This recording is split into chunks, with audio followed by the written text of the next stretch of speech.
We may be forgiven for thinking that the possibility of experience is unbounded, it's infinite. But I will posit that it is not. It is finite. I warned you all that I might post some more philosophical type episodes from time to time, so here goes. I call this thought the finiteness of experience. And I first began thinking about this when it came out of a conversation I had with friends over 30 years ago, but I still find the core idea kind of sobering. The claim here is that despite how we feel about reality, experience is in fact finite. Now, the finiteness comes from the limitations of our senses, and I'll use a visual example first. It's thought that our eyes can see a maximum of 576 megapixels and distinguish between a maximum of roughly 1 million different colors.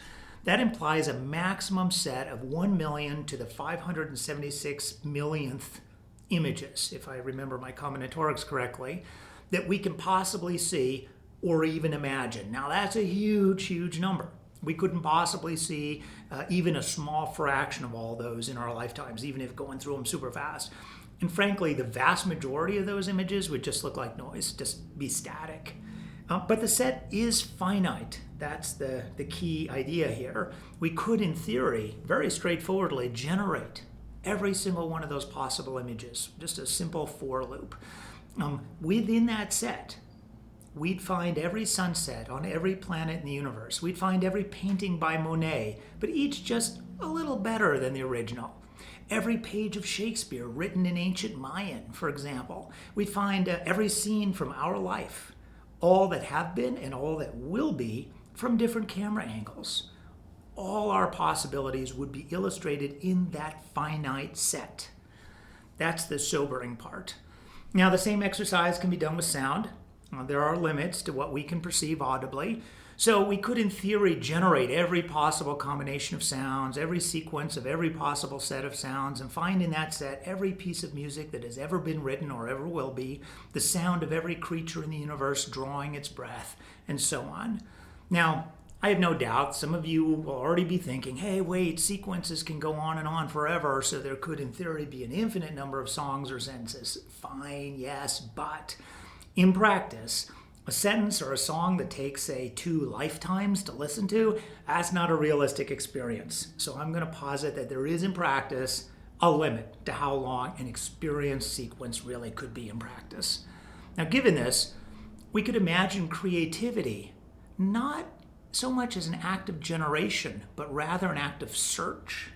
Out of all the possible images that we could perceive, which in theory can all be generated very simply, which ones are beautiful paintings? Which ones are photographs or memories worth keeping or sharing with others? Out of that massive jumble of possibilities, we create by searching for what is real and meaningful. Now I'm going to tie this back to AI for just a second. As I mentioned before in previous episodes, generative AI is really a random walk through a set of patterns that the model has learned by being trained on actual data from the world. So one way of thinking about what generative AI is doing is to think of it as search. All possible responses are easily available to the AI model. It just needs to figure out which ones out of all those possibilities are appropriate, given the input prompt, for example.